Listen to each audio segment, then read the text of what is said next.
Good morning and welcome to Business Matters. My name is Andy Shalal. I'm your host for the show, and today I have a very special co-host, Nizam Ali, who will be joining us here, hopefully on a regular basis, to be able to co-host the show with me. This is a show that brings business to life and life to business. Today we have Scott Nash, who is the owner and founder of Mom's Organic Markets, a series of markets that bring you great, amazing food and community in many ways. And you just, Scott, first of all, welcome to Business Matters. Thank you. With Andy Shalal and Nizam Ali now. And I'd like to ask you, I know you just opened your first DC location. Yes, we did, in Ivy City, up on New York Avenue. All right. And when did you open? Opened last Friday, 2 Fridays ago, the 13th. Wow. Yeah. Is it your biggest store so far? It's our biggest to date. We're growing pretty quickly, but that's our new. We'll have a couple of bigger stores soon, but not too big, and that's kind of our newer model. We used to go for 10 or 12,000 feet, and now we're really liking 16 to 18,000 feet. Wow. And for people that may not know what that looks like, how big is a Whole Foods, for instance? Whole Foods is, probably about 40. So about half 50. the size, yeah. a little bit, yeah. A little we're, small. We're a little bigger than like a Trader Joe's store layout. Yeah. And Trader Joe's is usually 12 or 14. I'm not a huge fan of Trader Joe's, I have to admit. I don't know what the whole thing is. I'm sorry, Trader Joe's. We'll probably have you on someday, Mr. Trader Joe. I don't know. Who owns Trader Joe's? I don't know who owns Trader Joe's. Is there someone named Joe? Well, Joe Columba started it in California, but he got bought out by the Albrecht family, who also owns Aldi's and Trader Joe's, and they're a German family conglomerate, multi-billions. Can I interject for a second? Yeah, Andy, this is not how you treat your guests. But, so you just brought in the founder and creator of Mom's Organic Market. Right. And the first thing you ask him is to give the history of Trader Joe's. Come on, man.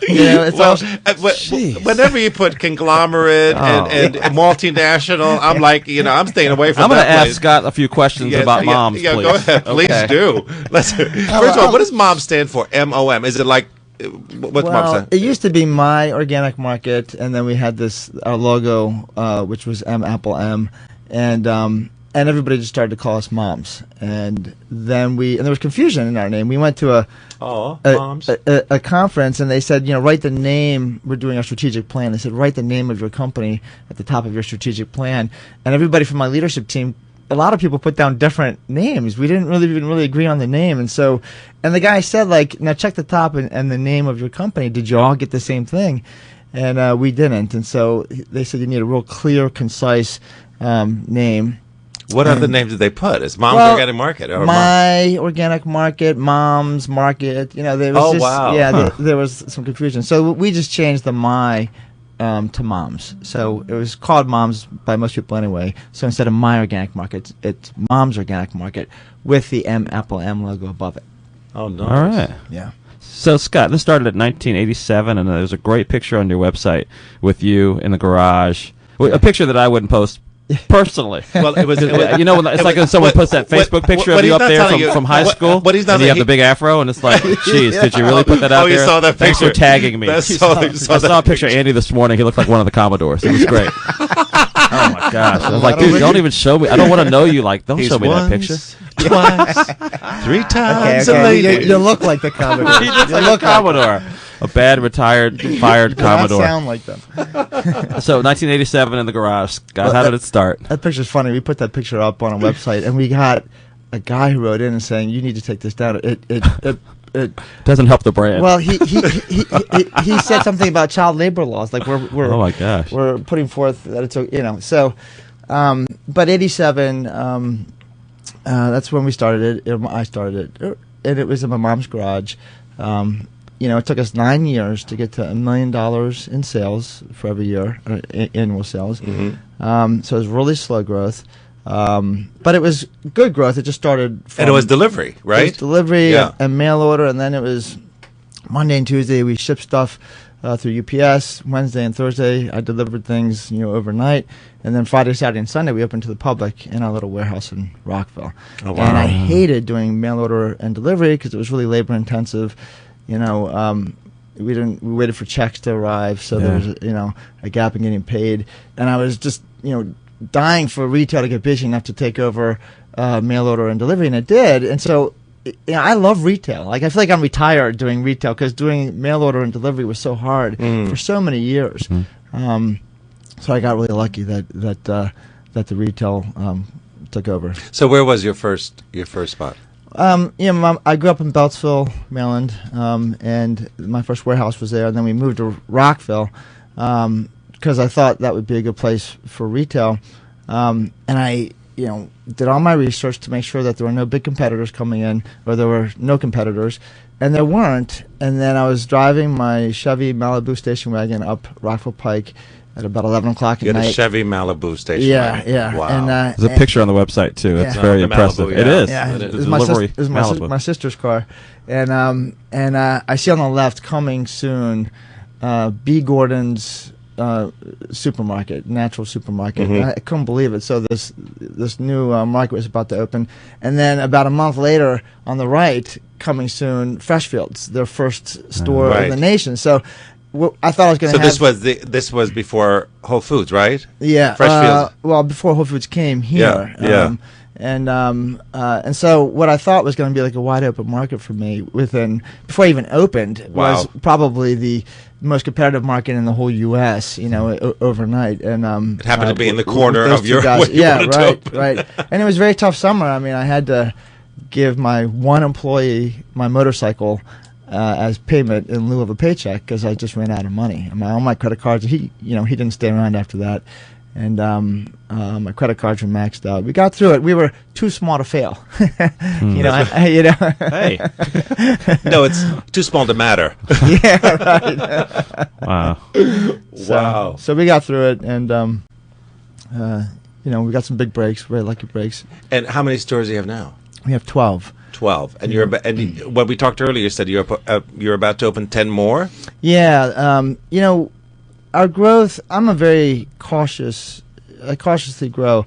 And I've been burned. Like, we've grown and lost a lot of money, made mistakes. And, for example, between 2002 and 2006, we opened 0 stores. Successful people do not make mistakes. I don't know what you're talking about. Right. No. I have no idea what you're saying. What do you mean he made mistakes? Yeah. I need to learn. They say, a smart guy learns from his own mistakes. A wise one learns from others. I need to be more wise. I like that. Well, I think that fits you. You're a wise guy. I'm not at all. But it's not easy, and it's like, but you did mention that now this growth, once you have this number of stores, it's actually easier. It's much easier to grow from this point to 10 more than it was in the past. I used to get like major holidays off for 15 years. I mean, it was not until really 2003 that I got out of the stores and working every day except for when we were closed. And now, I've got a great team. What do you mean you used to get major holidays off? You mean you personally? Yeah, like I would get off Christmas and Thanksgiving and. But you'd New be Year's open? Day. No, it'd be closed. The only days I get off were the days that was the day you actually closed. Yeah. Because I worked every day in the stores that were open. I used to set produce. This time of year, my hands would get really chapped and even bleed. Because are you still doing that? I do not do that anymore. Although it was really a lot of fun, very satisfying. But right now, my job is very satisfying. I have an incredible leadership team. We probably your fingers are hurting now counting money, huh? They're chapped. It's all credit card now. A little cocoa butter will fix that, Andy. Oh, is that the trick? I get it. Right out. All right, I got to remember that. But it's I've got a great team, and that was a big lesson for me, is to put faith in other people. I am working on my control freakism to this day, and I had to let things go. It took a long time for me just to let someone else put the produce up and to cut the produce, and then so people started to prove to me that they were very competent, often more competent than me in certain areas, and now that's just totally true. My leadership team pretty much runs the company for me. I'm a part of that leadership team. Probably by the end of sometime in 2016, we'll have 1,000 employees. They're all incredible. Honest to God, Mom's is such an incredible place. community. The people are just amazing there. Wow. I would like to enroll in the Scott Nash School of Doing Business because that sounds incredible. I know. To have that kind of team and to really take the leadership, Yeah. and you of course being Yeah. part of the team, but to run with it, that's great. But I want to hear about the failures. Those are my favorite. Well, Yeah, let's hear about your failures. about every 5 years, I almost went out of business. We would call it the 5-year cycle, and What do you mean? I almost ran out of business. Like you might yeah, go bankrupt? well, there was really, when Whole Foods and B. Gordon's, I mean, that was really tough in 1990. That was 3 years in. Almost went out of business then, and then 5 years later, I lost my lease in Rockville. I had like $50,000 to open a whole store, or 60, I think, and I bought penny stocks with it. Lost half of it. And then had to run up my credit cards. It was, crazy moves as I was judgment as I was younger. Well, we made some mistakes. One of them was we opened up in Alexandria, which is our second best store now. But the first 3 years were just terrible. The first day, the first week was just terrible in sales. And this is Alexandria, Virginia. Was it the people? Was it not marketing there? Did people not know what Mom's Organic Market was? My biggest mistakes have come from hubris. Like, I thought, okay, I got 2 stores now. These 2 stores are going pretty well. I hate hubris. He's so Hubris. ugly. He is the nastiest Absolutely. thing around. Yeah. So I go into Alexandria thinking, they're all going to know me, and this is going to be a cakewalk, and it was depressing. Yeah. I mean, our first day we did $1,900 in sales. Our first week, $23,000. I mean, it was just terrible, and it took us. We became known online in the community. Honestly, I guess there's a dumpster diving community out there. As the best place around, because you had to throw away to go all to the product. dumpsters. Yeah, Right. it was terrible, and they were right. I mean, they could get in there and get just. I mean, now we give everything to shelters, but it was just depressing. And then another one, we went into Frederick, and there was a little co-op up there in 2,000 feet, and most co-ops in this area are not run very well, actually. Some co-ops across the country are run just fantastically. They have a lot to offer the community. Most co-ops around here aren't that good, and the one in Frederick I thought would not be that great. We signed a lease. They also made the decision to go from 2,000 feet to 18,000 feet. They've been in the community for 18 years. I still kind of thought that we would beat them. Well, they handed me my hat, and they do to this day, 7 years later. They just do a good job. They're bigger than us. They've got 30 years in the community. Our FedEx store is profitable. It's just our worst store. It always has been, probably always will be. I learned a valuable lesson not to go into places that already have a viable operation. There's no point in doing that either. Just let them have it. I'll go into places where there's more of a need. What's the distinguishing characteristic of a mom's? Like, can you explain to our listeners what a mom's store looks like when you walk in through the door? Yeah, I mean, what we focus on is our produce. It's top quality. We only sell organic. Our aisles are very wide. We do that on purpose. I hate to even say this out loud because we feel like it's our secret, but there's an incredible book out there called Why We Buy, and it's all science-based information on how people shop and what they like. And it's been proven that wide aisles increases sales, actually. So you go into a lot of places, especially like in New York City, they really jam the aisles, and they think the more product they have in there, the more they're going to sell. It's not true. You really need to focus on the customer's shopping experience to get them to come and shop and to buy more while they're there. You have to have room for at least 2 shopping carts to crisscross each other, right? Without having to back out of the aisle to do that. I mean, that's a bare minimum. You're right. I mean, a lot of places don't even really have that. That was the social Safeway, right? No, it wasn't. It was the communist Safeway. That was on 17th 17th Street. Do you remember that one? Yep. We had to back out, and everybody yelled at each other, and people yelled at you when you got to the counter, and then they yelled at you to bag your bags, and then yelled at you when you were leaving. Not happy produce. And threw something at you as you were walking out the door, and you had to apologize for even walking in there. And sounds like you have a story to share there, Andy. It's a little deeper too. You were the one throwing the produce, right? Move. Trying to put a horn on your cart, right? Exactly, right. So, Andy, if you wake up with resentment, you've had it for one night too long. damn it! Yes. God, I'm seething.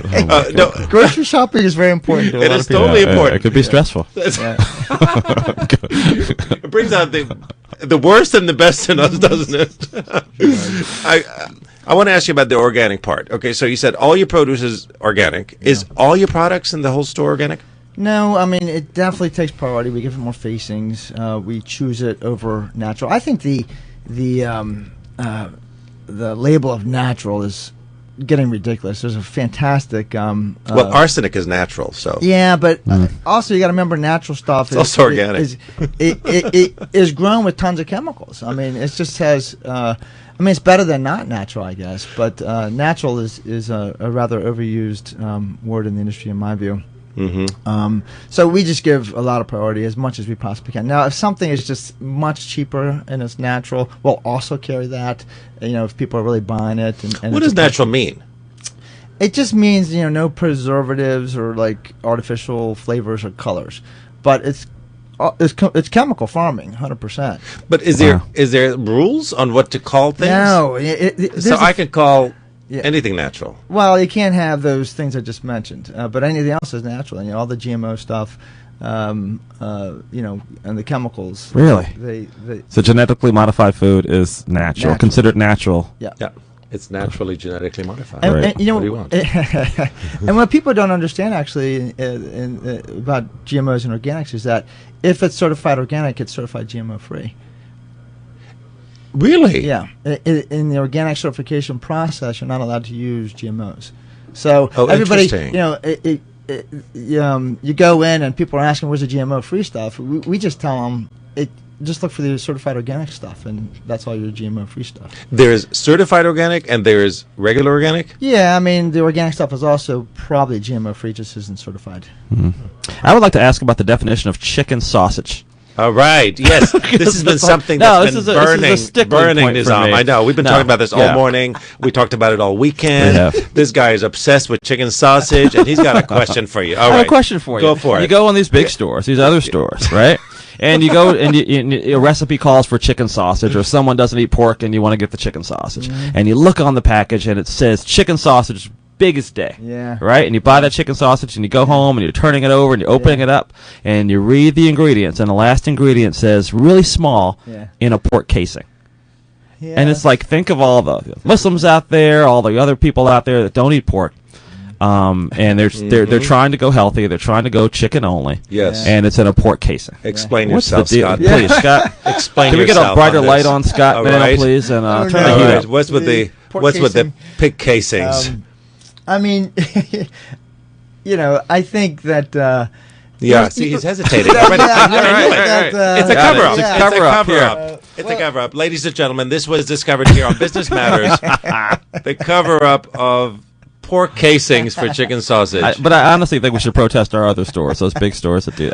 Hey, no, let's not protest moms. Hell, we will not protest. Well, I hate to say it. He hasn't even answered yet. We didn't let him. You got me choked up. Man. I think I did something wrong. My mother always starts her sentences with "I hate to say it." It's really something you love to say. I hate to say it, but you're not my child. Oh, gosh. But I hate to say it, but you're adopted. Andy, do you have something to share with us? I hate to say it, but get out of the house. Go get a job. I hate to say it. Andy, you can tell your story. It's a safe place. No one is listening. That's right. Between you and me. It's just between us. That's right. All right. Sorry about that. Go ahead, Scott. Well, to a degree, it's buyer beware. And, I don't like to, somebody really wanted me to post a sign recently. She was fairly outraged that the milk that she got, it went, I think it wasn't good, on the expiration date or something, And this particular dairy uses, there's expiration dates, there's sell-by dates. Some milk goes many days past the expiration dates, but this particular dairy manufacturer probably wants a longer expiration date, so they put theirs where it really does go bad on the expiration date. And so she wanted me to put a sign up there saying, a difference between sell-by dates, it's the only complaint we've heard on our milk out of our 70,000 weekly customers. So I'm not going to put a sign up, because one person says something. But to a degree, like, people have to educate themselves. They have to, especially if you have, you don't want pork or you don't want gluten. Our goal is to provide a fantastic shopping experience, and to provide fantastic products. But to a degree, people want, hey, where's your diabetes section, or sugar, low salt, all these things. It's like, you really gotta read the label. As a diabetic or someone who needs low salt or someone who doesn't want pork. You're not going to have us create a section for you. You need to actually educate yourself. So get over it. There's not going to be a Nizam Ali Scott section. just called me stupid, and I didn't read the back of the label.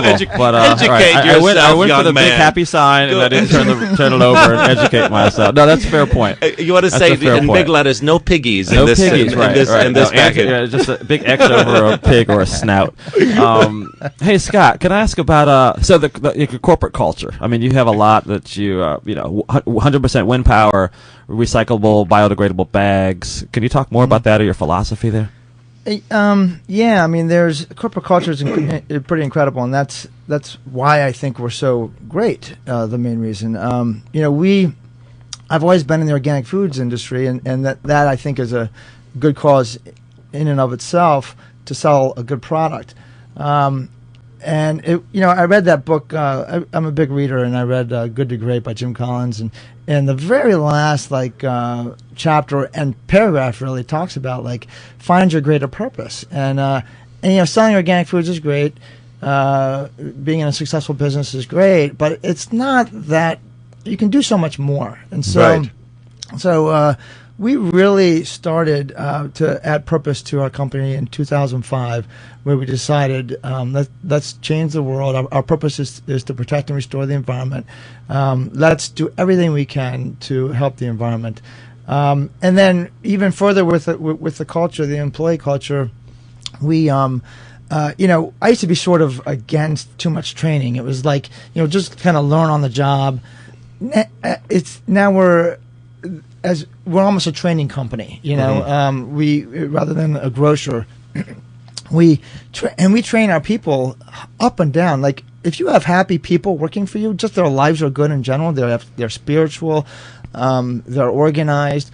They'll be great employees as well. So we not only just train people here's how you bag groceries or place an order. We train people on how to be happy. We have books. We're all studying The Power of Now right now, and we're going to start to roll out some of the spiritual principles. The Happiness Advantage is a very good book. Find your gratitude. Get into good habits every day.